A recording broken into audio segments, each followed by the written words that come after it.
వీడికి తీయాలి దిష్టి అట్లా చెప్పిన వాడికి. అట్లా కాదు, దాని మంత్రము, దాని భావము అది. తేన పుణ్యేన మనుజః విష్ణులోకం సగచ్చతి. ఈ పుణ్యముతో వాడు విష్ణులోకమునకు వెళతాడు. అందుకని హారతి ఇచ్చేటప్పుడు మనం ఏకాగ్రతగా ఉండాలి, పరిగెత్తుకుంటూ వెళ్ళాలి అక్కడికి. సెల్ ఫోన్ మాట్లాడుతూ కూర్చోరాదు. అసలు గుడి దగ్గరికి వెళ్ళినప్పుడే సెల్ ఫోన్ ముట్టుకోరాదు. అసలు ఎంత తపస్సు అండి. ఒక 15 నిమిషాలు సెల్ ఫోన్ లేకుండా గుళ్ళో కూర్చోవటం అంటే వాడు ప్రపంచాన్ని జయించగలుగుతాడు. ఎప్పుడు తలుంచుకొని పడిపోకుండా వాడికి గనక ఒక అరగంట గుళ్ళో కూర్చోమని చెప్పారు గుళ్ళో. అంటే నిశ్చలంగా మనస్సు భగవంతుడి దర్శనము చేశాక ప్రదక్షిణాలు అది అయ్యి స్వామి దర్శనం త్రిప్రదక్షిణీకృత్య 3 ప్రదక్షిణములు 3.5 ప్రదక్షిణం చేయాలి. ఎప్పుడు ఒకసారి 2 సార్లు, 3వసారి అయ్యాక 4వసారి లోపలికి వెళ్ళాలి ఆపి. అంటే 3.5. ఏమిటి రహస్యం? 3.5 చుట్ట చుట్టుకుని మనకు కుండలిని శక్తి ఉన్నది ఇక్కడ మనం కూర్చునే ఆధారపీఠములో. ఇక్కడి నుంచి ఆ శక్తి మేల్కొని ఇలా పైకి రావాలి. ఈ ప్రతి మానవుడి యొక్క దేహము సర్పాకారములో ఉంటుంది. ఈ పక్క నుంచి చూడండి, ఇప్పుడే చూడొద్దండి, అందరూ ఒకరినొకరు చూసుకుంటారు కాబట్టి కనపడుతుంది. ఇలా ఉంటుంది, ఒక పడగ విప్పినట్టు ఉంటుంది. ప్రతి మానవుని శరీరం ఇట్లుంటుంది. ఇట్లా ఇక్కడ 3.5 చుట్ట చుట్టుకుని ఉన్నది ఈ సర్పం. ఇది మేలుకుని దీని శక్తి అంతర్గతముగా సుషుమ్నా నాడి, దీన్నే వెన్నుపాము అన్నాం మనం, కుండలిని శక్తి. ఇలా ఇక్కడి నుంచి ప్రసారమయ్యి అది రావాలి ఆ శక్తి. అలా వస్తుంది. దానికి సంకేతము 3.5 ప్రదక్షిణాలు చేయటం. మనకు మొక్కులుంటే 100, 108, 11 అలా మొక్కుల ప్రకారం చేయవలసిందే. మామూలుగా సాధారణంగా 3.5 ప్రదక్షిణం చేయాలి సహజముగా. అది శాస్త్రము, విహితము, లక్షణము. దీనివల్ల మనకు శ్రేయస్సు, తేజస్సు, ఓజస్సు కలుగుతుంది. అట్లా మనము మన దేశములో మనకు సర్వైశ్వర్యాలు, సర్వ సంపదలు మన దగ్గరే ఉన్నాయి. మన హృదయములోనే అన్నీ ఉన్నాయి. ఇందులో లేని శక్తులు ప్రపంచములో ఉన్నాయి. ఈ లోపలున్న శక్తిని బయటున్న శక్తితో అనుసంధానం చేయాలి. వాడు విశ్వవిజేత. మీ లోపల మన దగ్గరే ఉంది. మనం ఎదుక్కున్న పని లేదు, ఎక్కడ పెట్టారని టార్చ్ అవసరం లేదు. నీ లోపలే ఉంది శక్తి అంతా. దీనిని బయట ఉన్న అనంత ఆకాశ మండలములో ఉన్నటువంటి శక్తితో ఎవడు అనుసంధానము చేస్తాడో వాడు మహాపురుషుడు, వాడు మహనీయుడు. పురుషుడు అంటే పురుషుడు అనే అర్థం కాదు. మహాస్త్రీ, మహాపురుషుడు. ఎవరైనా మహాపురుషుడు అంటే ఒక సహజమైన వాక్కుగా చెప్తున్నాం తప్ప ఇందులో పురుషుడు, స్త్రీ అన్న భేదము లేదు. సర్వశక్తివంతురాలు. ఎందుకంటే అమ్మవారు ఇంకా శక్తి అన్నాడు. ఎంత చమత్కారంగా చెప్పారు శంకరాచార్యుల వారు. ఆయన లోకైక గురువు, జగద్గురువు శంకరుల వారు. ఆయన ఏం చెప్పాడు? శివశక్త్యాయుక్తో యది భవతి శక్త ప్రభవితుం నచేదేవం దేవో నఖలు కుశల స్పందితుమపి అతస్త్వాం ఆరాధ్యాం హరిహర విరించాదిభిరభి ప్రణంతుం స్తోతుం వా కథం అకృత పుణ్య ప్రభవతి. మొట్టమొదలు పెట్టగానే శివశక్త్యాయుక్త. శివుడు ఎప్పుడవుతాడంటే అమ్మవారు శక్తితో కలిసి ఉన్నప్పుడే శివుడు. చండీదేవి పక్కన పార్వతి, గంగా పార్వతీ సమేత అన్నాడు. ఈ గంగా పార్వతీ సమేత తీసేస్తే శివుడు అంటే ఉపయోగం లేదండి అన్నాడు. అందుకని ముందు ఉపసర్గ పెట్టారు, గంగా పార్వతీ సమేత అని విశేషణం రాశారు. ఉన్నారు, ఉంటేనే ఆయన శివుడు. శివ శక్త్యాయుక్త యది భవతి. శక్తితో పార్వతీదేవితో, గౌరీదేవితో ఎప్పుడైతే కలిసి ఉంటాడో శక్త ప్రభవితం. ఆయన చెయ్యిలా ఆశీర్వదించాలి అని అంటే, చెయ్యిలా లేవాలి అంటే అమ్మవారి శక్తి ఉండాలి. ఇక్కడ ఉంటేనే చెయ్యి ఇట్లా అంటాడు. వరే నీకు వరం ఇస్తున్నాను రా అంటాడు శివుడు.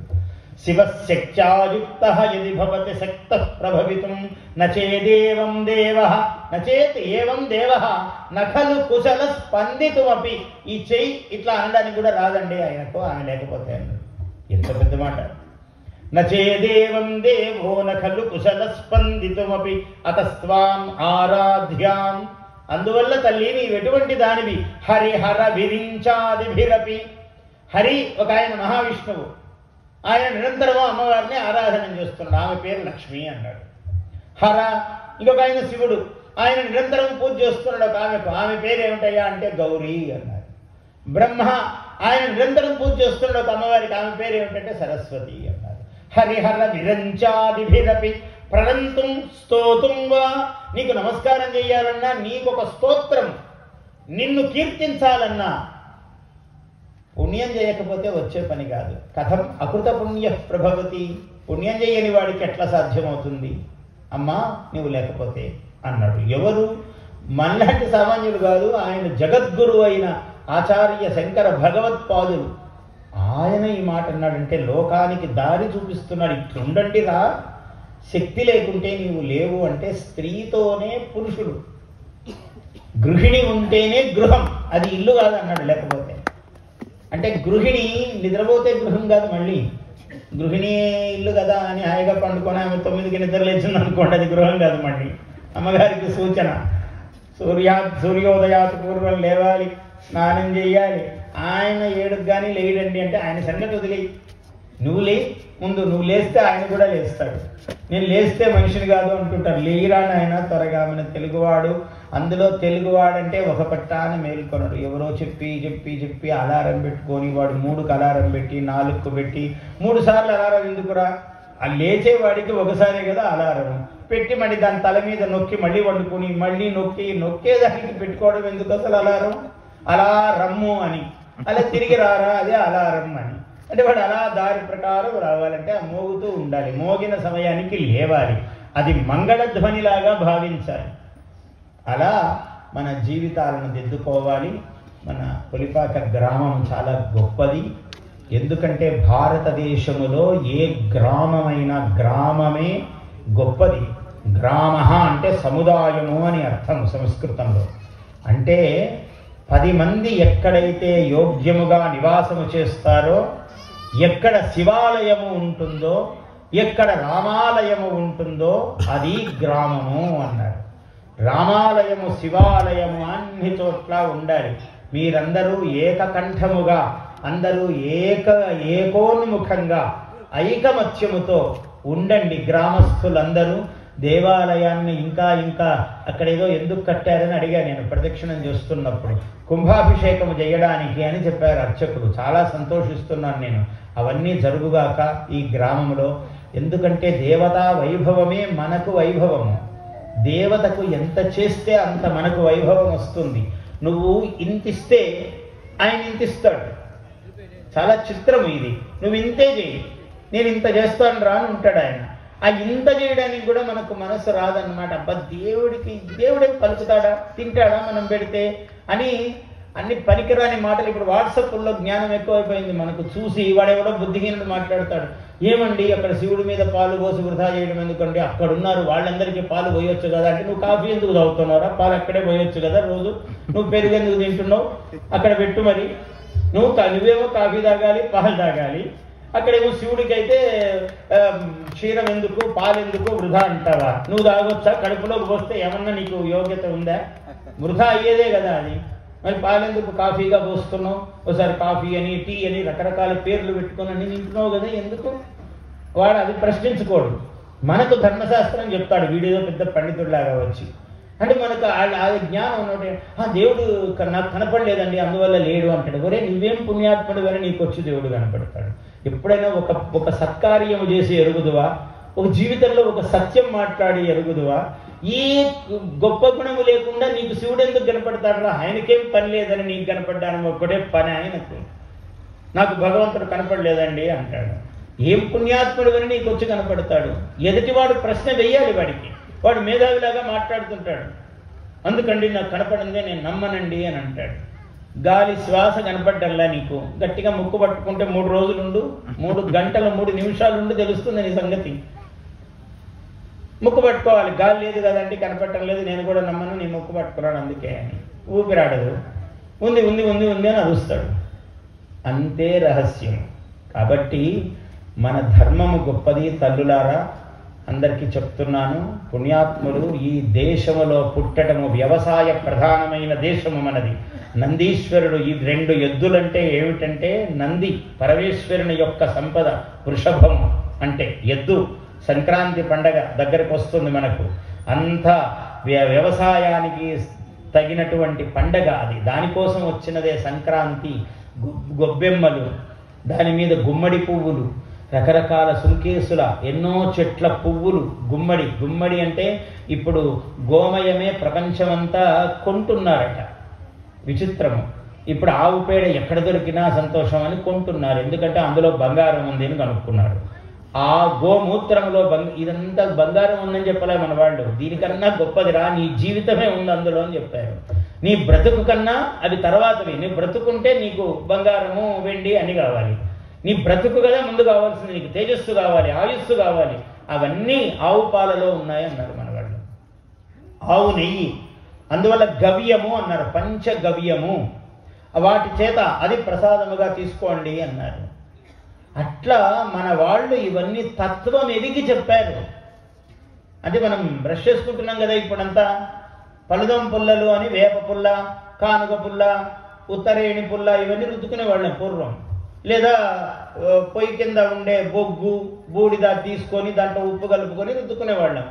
వాడు పాశ్చాత్యుడు వచ్చాడు, చిచి బొగ్గుతో పళ్ళదమ్ముకుంటారా, అనాగరికం అన్నాడు. వీడేమో పెద్ద నాగరికుడేమో అక్కడి నుంచి వచ్చాడని విన్నా. వింటే ఇప్పుడు వాడు ఏమన్నంటే ప్రాణం, ఆ చెట్టుకు ప్రాణం ఉంది. వేప పుల్ల తీసుకుంటే ప్రాణం ఉంది, వేలితో రుద్దుకుంటే నీకు ప్రాణం ఉంది. వేలిలో ప్రాణము లేని బ్రష్ తీసుకొచ్చాడు మనకు పేస్ట్ తెచ్చాడు.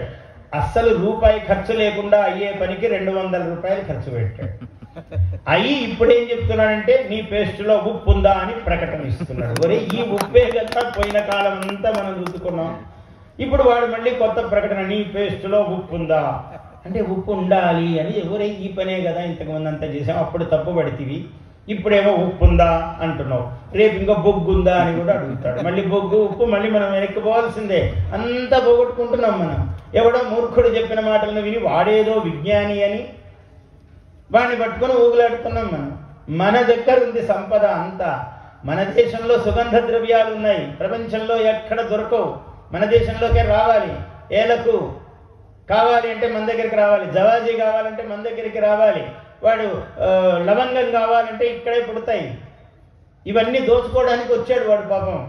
వాడికి ఎక్కడ లేదు. వాడు ఏమన్నా, వాడు స్నానం చేయడు, 3 రోజులకు ఒకసారి చేస్తాడు, వారానికి ఒకసారి చేస్తాడు. వాడు ఈ పువ్వులలో ఉన్నటువంటి ఫ్రాగ్రెన్స్ అంతా తీసి దాంట్లో ఉన్న సుగంధం అంతా వాడు మళ్ళీ సెంట్ అని తయారు చేసుకొని కొట్టుకుంటాడు. ఆ సెంటు చెమట కలిసి మనం అంతా పీల్చాలి. ఆ దేశాలకు పోతే మన దురదృష్టం. రోజుకు 3 సార్లు స్నానం చేసేది ఇక్కడ కృష్ణానది పక్కన మనముండి మనకేం దురదృష్టం, వాడు స్నానం చేయని వాడి పక్కకు మనం పోవటం. ఏమి మనది వైభవమా అదా? అందువల్ల మనం గ్రహించాలి మనం ఎక్కడున్నాం. మనకు తెలియకుండా చేశారు ఇవన్నీ. రోజు కాఫీ అలవాటు చేశారు. కాకపోతే ఏమో వీడికి ఇంకా ఏ పని కాదు, కాఫీ తాగాల్సిందే. పొద్దున్నే పేపర్ అన్ని. ఏం పేపర్, వీడు ప్రపంచాన్ని ఉద్ధరిస్తాడా? వార్తలు గ్లోబు, ప్రపంచమంతా నీ అరచేతిలో. అంటే వీడెవరి చేతిలోకి పోతున్నాడో తెలియటం లేదు. ప్రపంచమంతా వీడి అరచేతిలోనేనట. వీడెవరి చేతిలో ఉన్నట్టు? గ్లోబల్ అన్నీ మీకు క్షణక్షణము వార్తలు. ఏం కావాలి? వీడు ప్రతి క్షణం వార్తలు విని వాడు అట్లాయా వీడిట్లాయా నువ్వెట్లవుతున్నావు, ఇది ఎరకలేదు. అందువల్ల తల్లులారా, ఇవి చక్కగా గ్రహించండి. మన ధర్మమును నిలుపుకోండి. మన బొట్టు, మన కట్టు, మన చీర ప్రపంచ ప్రసిద్ధి. ఇంత అందమైన చీర ప్రపంచమంతా పాశ్చాత్యులందరూ మోజుపడుతున్నారు. చీర రవిక గొప్పది అని. వాళ్ళ పిట్ట డ్రెస్సులు వేసుకొని మనమేం చేస్తాం? మనకేం దురదృష్టం నుదుట. వాళ్ళు మనవి గొప్పవని పరిగెడుతున్నారు మన వైపు తిరిగి. వాళ్ళ ప్రపంచమంతా హిందూ ధర్మము మీద ఆసక్తిగా ఉన్నది. వాళ్ళు దేవాలయాలు కట్టుకుంటున్నారు, పూజలు చేస్తున్నారు, మనలాగా మడిగట్టుకోవాలని ప్రయత్నాలు చేస్తున్నారు. చూసారా ఎంత పుణ్యమైన జన్మయో మనది. అందువల్ల వీటిని నిలుపుకోండి. ఈ పులిపాక గ్రామమునకు వచ్చినందుకు, ఈ కార్యములో పాల్గొన్నందుకు నేను కూడా సంతోషిస్తున్నాను. 2 సుబ్రహ్మణ్యులు వచ్చారు నా కోసం, శిష్యులు. ఆయన చిలకమర్తి సుబ్రహ్మణ్య శాస్త్రి. ఆయన లేండి, ఒక్కసారి నమస్కారం.